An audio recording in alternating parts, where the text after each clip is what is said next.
اب ہم ڈسکس کرتے ہیں اسکوپ آف فیملی پلاننگ.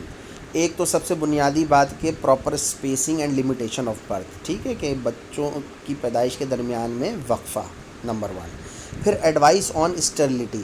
اب یہ چیز جو ہے نا یہ تھوڑا سا مس لیڈنگ ہے. پھر وہی کانسیپٹ آنا شروع ہو جاتا ہے کہ کیا وہ نسبندی کا ہی کانسیپٹ ہے. تو ایسی بات نہیں ہے. بیسیکلی فیملی پلاننگ کے جو کانٹرسیپٹیو میتھڈز ہیں ان میں ایک آپشن ہے سرجیکل میتھڈ. اس کو تو آپ کہہ سکتے ہیں کہ پیور اسٹرلٹی کی طرف لے جائیں گے، لیکن وہ بھی ریورسیبل ہوتا ہے. جیسے کہ ٹیوبل لائگیشن ہے کہ فیلوپین ٹیوبس کو لائگیٹ کر دیتے ہیں جب تک کپل چاہتا ہے کہ وہ پریگننسی نہ لے، اور اس کے بعد جب ان کی ول ہو جائے تو وہ لائگیشن کھول دیتے ہیں اور پھر دوبارہ پروسیس سٹارٹ ہو جاتا ہے. تو ایسا پھر وہی بات کہ یہ کانسیپٹ ڈیولپ کرنا کہ نسبندی کا ہی نام ہے. ٹیوبل لائگیشن کو عام فہم میں کہہ دیتے ہیں نسبندی، لیکن نسبندی کا جو کانسیپٹ عام ذہن لیا ہوا ہوتا ہے نا کہ اب اولاد نہیں ہونی ہے، تو ایسی بات نہیں ہے. پھر ایجوکیشن فار پیرنٹہڈ. دیکھیے ماں اور باپ دونوں کی تربیت اور ان کو صحیح راہ دکھانا، صحیح مشورے دینا، یہ بھی فیملی پلاننگ کا اسکوپ ہے. فرض کریں ماں جو ہے وہ اس کا فرسٹ بیبی ہے، اس کو نہیں ایکسپیرینس بیبیز کا، اور ایج بھی کم ہے، ذہنی طور پر بھی ذرا سے لو آئی کیو کی ہے، الٹریٹ ہے. تو دیکھیے اس کے لیے تو کئی معاملات جو ہیں وہ سنبھالنا مشکل ہو جائیں گے کہ بچے کو فیڈ کب کرانا ہے، کیسے کرانا ہے، اس کے ہائیجین کا خیال رکھنا ہے یا نہیں، کہ یہ بچہ جو ہے وہ انڈر ویٹ تو نہیں چل رہا، بچے کو کوئی انفیکشس ڈیزیز تو نہیں ہو رہی، بچے کے حفاظتی ٹیکے لگ رہے ہیں یا نہیں لگ رہے. ان سب چیزوں کی awareness from the day one and even during the pregnancy, جس کو ہم اینٹی نیٹل کیئر کہتے ہیں، اس میں یہ ڈیلیور کر دینا بہت ضروری ہوتا ہے. 2-3 فیزز ہیں: antenatal care, natal care and postnatal care, یہ فیمیل کے حوالے سے. ٹھیک. اور پھر چائلڈ کیئر، اور ایون جو مقصد فادر ہے اس کو بھی کئی چیزوں کے بارے میں اویئرنیس دینی ضروری ہے، کیونکہ وہ بھی پہلی مرتبہ باپ بن رہا ہوتا ہے. تو اس کو یہ سمجھانا کہ بھائی دیکھو تم نے اسٹریس کا انوائرمنٹ کریٹ نہیں کرنا ہے گھر میں، تمہیں اپنی بیوی کی مدد کرنی ہے، اس کے کام میں ہاتھ بٹانا ہے، اس کا بوجھ کم کرنا ہے، اس کو ریسٹ کرانا ہے، اس کے نیوٹریشن کا خیال رکھنا ہے. ان سب چیزوں کو ایک فیملی فزیشین بہت اچھے طریقے سے گائیڈ کرتا ہے اور اس کی رسپانسبلٹی بھی ہوتی ہے. سیکس ایجوکیشن ایک بہت بڑا ٹاپک ہے، میں اس کو مختصر بیان کرنے کی کوشش کرتا ہوں. سیکس ایجوکیشن یہ ہے کہ پراپر سیکس کیسے کیا جاتا ہے نمبر 1. پھر یہ کہ ڈیورنگ دی ریپروڈکٹیو ایج، یعنی سن بلوغت جب سٹارٹ ہوتا ہے تو اس وقت جو فزیولوجیکل چینجز آتی ہیں میل اور فیمیل میں، وہ بر وقت ایڈریس کر دیے جائیں. ابتدائی اور بنیادی طور پر تو ذمہ داری ہوتی ہے ماں اور باپ کی، یا گھر میں سے کوئی بھی ایلڈر ایسا شخص جو کہ کانفیڈنس میں رہتے ہوئے اور کانفیڈنس دلاتے ہوئے ان چیزوں کے بارے میں آگاہی دے.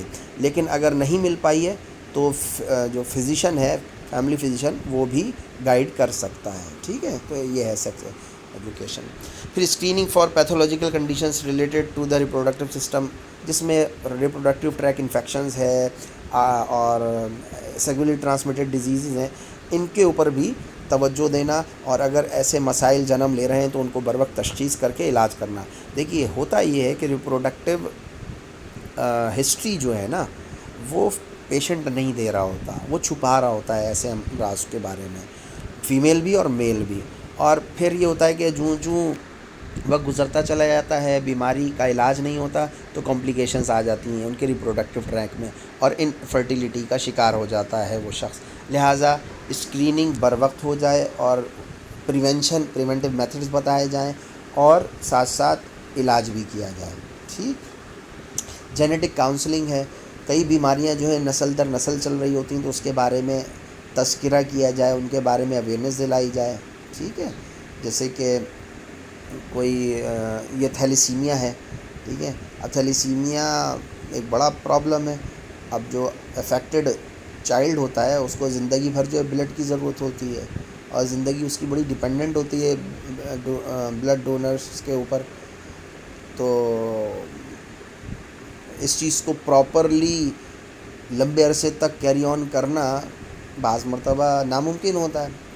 لہٰذا جینیٹک کاؤنسلنگ کی اشد ضرورت ہے، اس اسپیکٹ کے حوالے سے تو بہت ضرورت ہے۔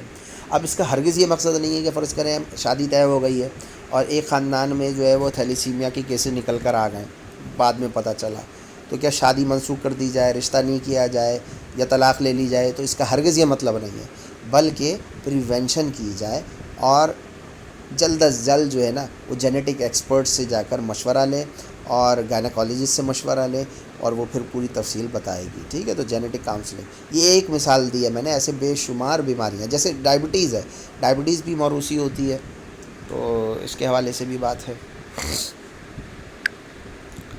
اچھا جی، دین ہے پری میرائٹل consultation and examination.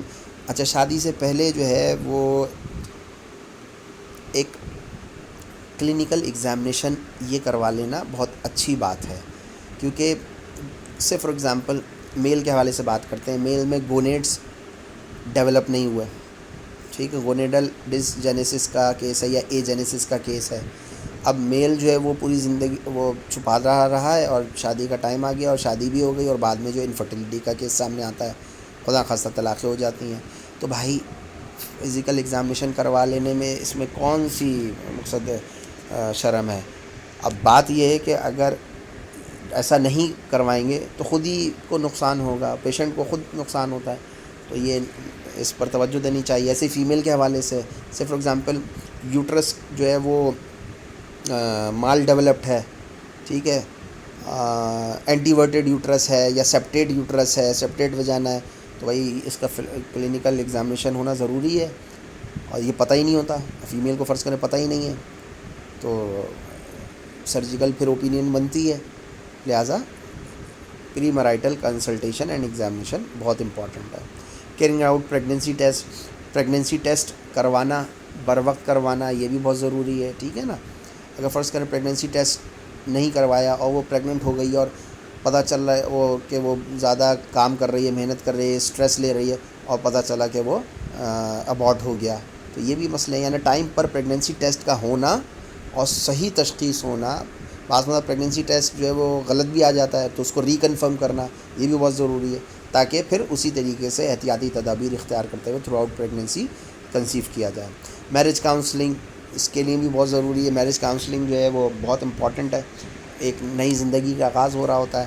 Marriage is not just about the sex, it is basically the interaction of two minds, ٹھیک ہے نا؟ اگر دو ذہن نہیں ملتے تو وہ، ہم نے تو یہ بھی دیکھا ہے کہ پوری زندگی ساتھ رہے لیکن ذہن نہیں ملے، یہ بھی ایک بڑا ایک المیہ ہے، دونوں ایک سزا بھگت رہے ہوتے ہیں، ایسا لگ رہا ہوتا ہے، رہتے ساتھ ہیں لیکن کھانا ایک ساتھ نہیں ہے اور مشورے ایک دوسرے کو نہیں دیتے، بس ہر آدمی جو ہے وہ یعنی وائف اور ہسبینڈ آئسولیٹڈ ورلڈ میں رہ رہے ہوتے ہیں انڈر دی ون روف، تو یہ کوئی اچھی بات تو نہیں ہے نا۔